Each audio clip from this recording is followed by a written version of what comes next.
For most people in the British Army, Battus in Canada has for years been synonymous with exercise medicine man, but no longer.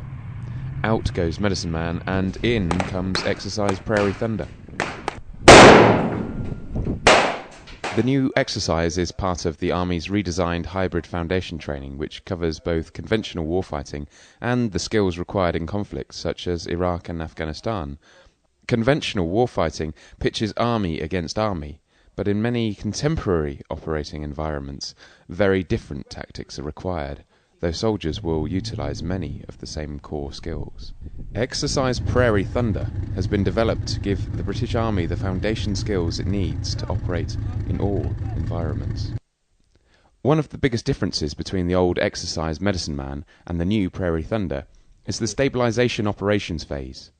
What the British Army is trying to do is, whilst clearly the focus is on Afghanistan at the moment to ensure we get that mission right, is to look ahead to the future and accept that conflict nowadays will not be as straightforward as force on force. There will always be other players, be they civilian, political, militia, criminal, insurgent. We need to accept as an army that that's the way it's going to be for the near and medium term future, and we need to get used to that. So one day we could be fighting in tanks against a semi-conventional enemy. At the same time, the next block down the road there could be humanitarian aid coming out. We base it on situations like the Lebanon and the Israelis there, who had to cope with a whole myriad of different threats, and it's understanding that. So that's a hybrid part of it.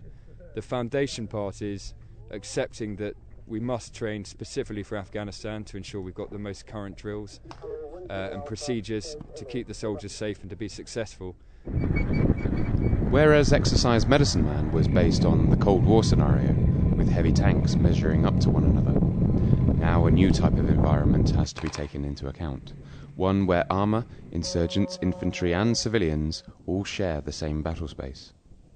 It is this environment and warfare that Exercise Prairie Thunder emulates.